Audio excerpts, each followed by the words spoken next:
Okay, so it is your friends Jesse and JD and Rob Trujillo from Metallica joining us via Zoom. Dude, thanks for doing this, man. We're so fired up for 72 Seasons, your 12th studio album out on April the 14th. Thanks for doing this. Well, thanks for having me. Appreciate it. Now, Robert, the 12th studio album with Metallica, 72 Seasons. I can only imagine what it's like for you guys, getting together, this tour that you guys are on and putting together a set list. And you're like, oh my God, we have so many unbelievable songs now that all the fans want to hear. I was thinking after 12 studio albums and you guys, have this problem where you have so many big songs. Is there ever a time where Metallica just tours with the albums you guys got? Or do you think you're a band that will always continue to write and record new music? One of the blessings and the curses for us is that we have so many musical ideas, like new ideas, and we enjoy making records. A lot of bands, that have been around as long as Metallica, they actually at some point they kind of hit a roadblock, or they have a hard time creating at that level. And I feel that we're a band.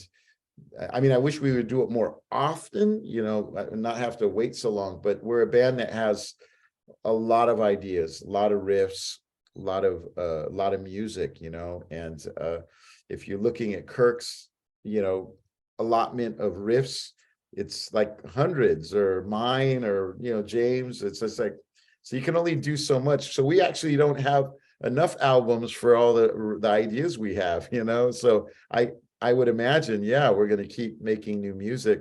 And if you listen to the new album, it sounds, I think it's the best one, definitely the best one that I've done, since I've been in the band. So there's no shortage of new music for the future. It's just having the time to do it, that's a whole nother story. So this was one of the biggest stories on the internet last week, and that was you lending some vocals to this new album.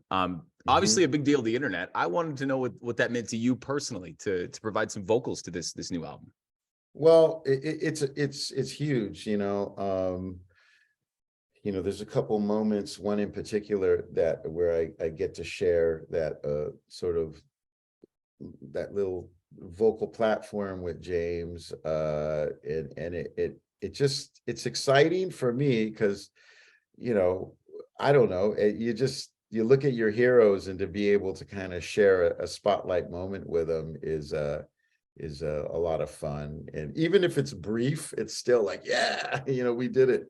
No, it's cool. I mean, again, this album is very collaborative, and if you think about what we all went through, including yourselves, over the last 2 years, to be able to create this music and build it from afar, and then all of a sudden come together in a room and have the opportunity to make a statement like this, it's pretty special. You've also spoken about how James spilled his guts on this album, and I wanted to ask you what it was like supporting, not only a bandmate but a friend through something like that. Yeah, that's one of the things I always try to tell people is like, hey, when you're in a band for as long as Metallica's been around, or any band, you really have to be a brother. You have to balance between not just being try to be the best musician you can be, or they're just playing bass. There's a lot of other things that go with it.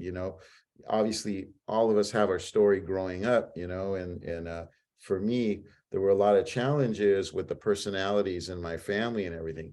And I can tell you this, every band I've ever played in, I've worked with Ozzy Osbourne, Suicidal Tendencies, worked with Jerry Cantrell, and among others. There's always going to be a challenge because everybody's different, and it's no different in Metallica. Everybody's different, and sometimes you got to help your brothers out, and that may not have anything to do with music. It's just a part of being a family or a tribe.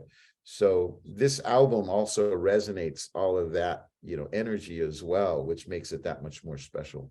And Rob, as excited as people are for the record to come out, 72 Seasons, they're also equally as excited to see you guys live again on this massive tour. I know Canada is buzzing for you guys to get back here, and the opening bands that you guys have assembled: Pantera, Five Finger Death Punch, Architects, Mammoth, Wolfie Van Halen, Ice Nine Kills, Volbeat, Greta Van Fleet. I imagine every band would be knocking on Metallica's door to open up for them on this tour. How do you guys go through these bands that people love and choose who's going to be opening up for you guys?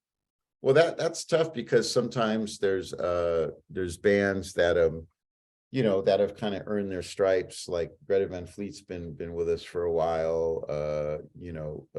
You develop a rapport and a connection to some of those groups, but at the same time, you're like, hey man, let's get let's get Pantera on or whatever. You see, number one, who's available, and because that plays into it too, and it becomes a little bit of a challenge because there's so many great bands. I mean, so many great bands to choose from, and then at the same time, the management team will also have their eyes on certain groups and everything. And then we get caught up into the music and that side of everything. So it's really like a whirlwind of possibilities. But I'm excited about the bands that are on with us this go around, and it's going to be a lot of fun. And it's kind of crazy because we're doing the two shows a weekend, but then the opening bands on the first, on the Friday night are different than the ones on the Sunday. So I don't even know that that's ever happened with us, where you have it's the same tour, but the bands change, So wait a second. Are you telling me that there's been a band that you asked to open for Metallica and they said, "Oh, sorry guys, we're busy"? Like that's happened before? Well, I mean, I'm I sure can't it's imagine that happened. happening. I'm sure it's happened plenty of times in the history of the band, and sometimes bands just get bigger. I mean,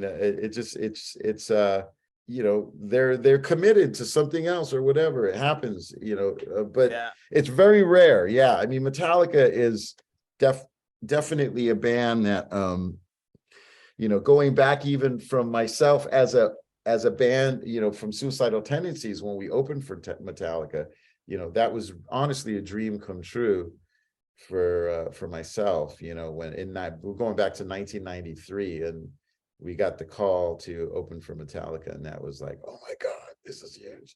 But I've experienced that in my life.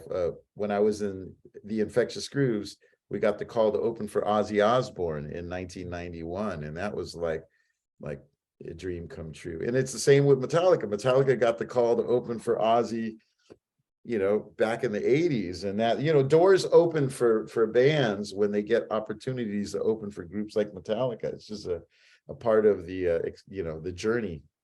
One of the other big stories in rock last week was this Power Trip festival in the middle of the desert that features some of the biggest rock bands ever, including your band Metallica. What's it like to be on a bill like that and to cause that kind of a buzz when a lineup like that drops and the whole rock world goes, oh my God, I got to go to the desert? You know what? It's interesting because I was thinking about that.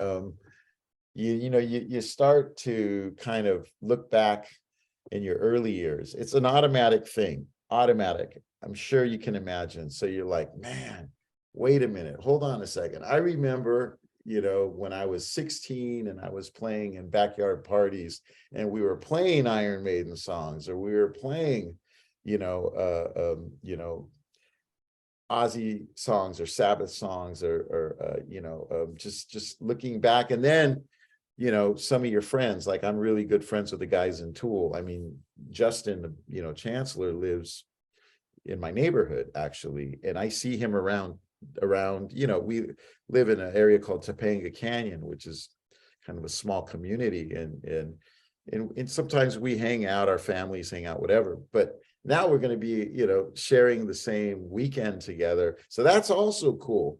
So between like AC/DC and like just the impact of that, and then all of a sudden the fact that some of these individuals are your friends, you get to share the weekend with them, and you're in a special place. That part of California is pretty cool. It just turns into like this kind of fantasy driven, reality that becomes an extension of another chapter of your life. So it almost doesn't seem realistic. You know what I mean? I never could have imagined a bill like this, growing up, and here we are, a part of it. So I guess it still doesn't seem real to me. I'm still kind of taking it in, like, is that really going to happen? Yeah, it's pretty cool. Rob, to ask you kind of like a fanboy question here, but you're just a regular dude, but to everybody on the planet, you are Rob from Metallica. And I want to know, what is it like for you guys just trying to exist as people going on these tours? Are you guys able to explore the cities and go for dinners and just kind of, walk around and almost go unnoticed ever? And I asked that because James Hetfield was just in Calgary filming a Western. And Mhm. Canadians are not cool when it comes to celebrities. We don't play Right. it cool ever. So there was actually a James Hetfield watch going on in Calgary. Hey, we saw him here. Wow. We saw him there. He was here. Oh my God, where is he now? And there was a community of people looking out to see where James was. Are you guys ever able to just kind of chill and enjoy a tour, or are you guys just in such a closed box now that you can't do anything anymore? Well, it depends, obviously certain cities, kind of the kind of level of fanatic energy ranges from various cities.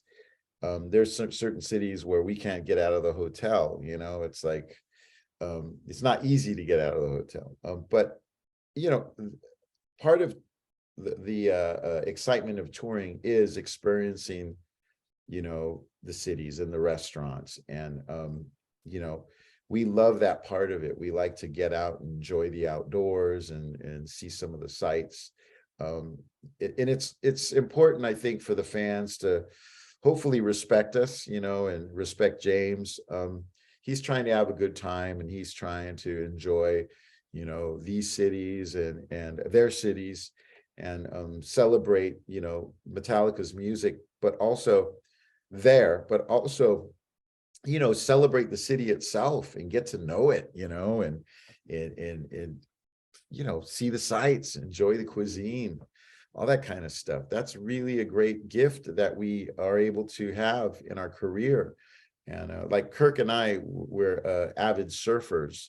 So wherever there's a beach, we're going to surf it. You know what I mean? And that's part of what makes what we do that much more special. So we were talking to Slash a few months ago, and we were asking him about what it was like being a rock and roll dad, watching his son become a musician too. Your son Ty is a musician in his own right? He's played with Slash's son Hudson. He's played with Korn. He's been a part of Stranger Things. You're in his new music video. How cool is all of this as a dad? It's great. I have a 16-year-old daughter that's an amazing drummer, an amazing artist, and obviously Ty has paved his own path, I guess you could say. He's got an amazing new record with his band Otto.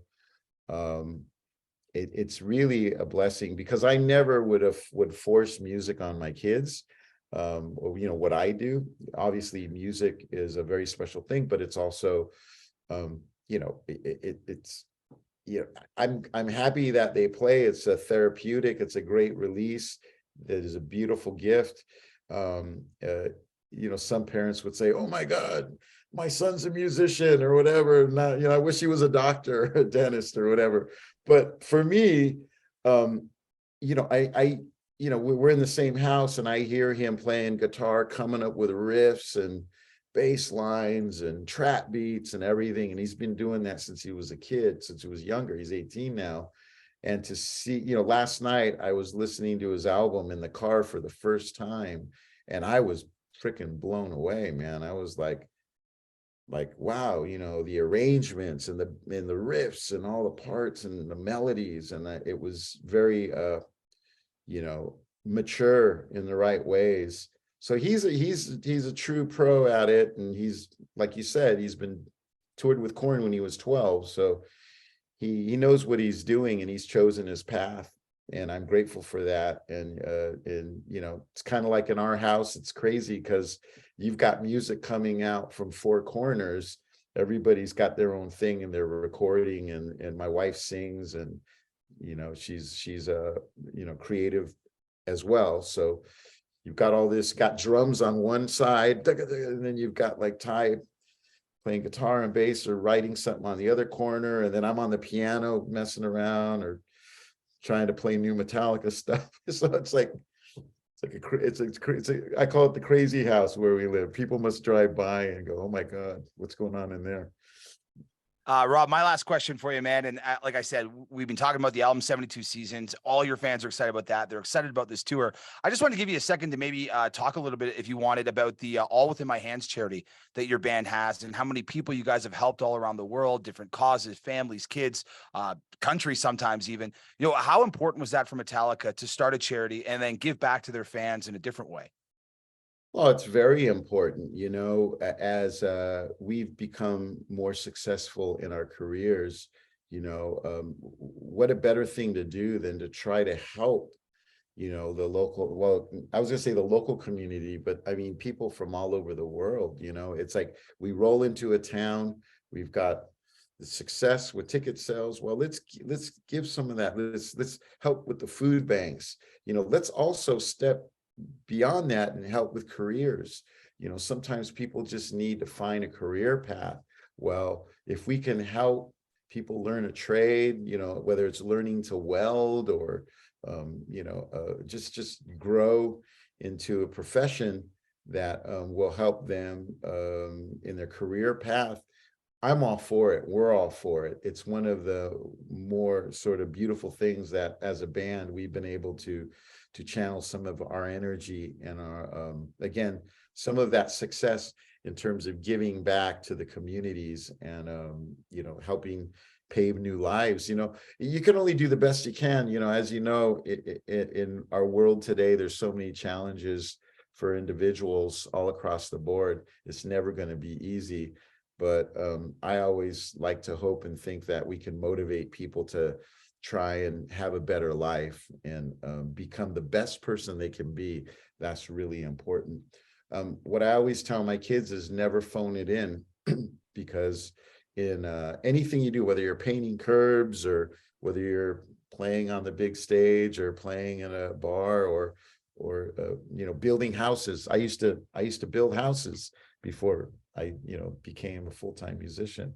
It's always hard work. That's the life we are in. Give it your best, right? The big issue in Canada right now is potholes. So if Metallica wants to help fill some potholes, we would love if you could do that. Okay. Hey man, I've been there. Yeah, I've done that actually. So, it's all a part of trying. Hey, if you fill a few potholes and it helps smooth the pathway, I'm all for it, man. Yeah. Rob, thank you for your time today. We really appreciate it, man. All right. Appreciate you guys. Thank you so much. Right Thanks. on. See you, buddy. Okay. Cheers. Bye.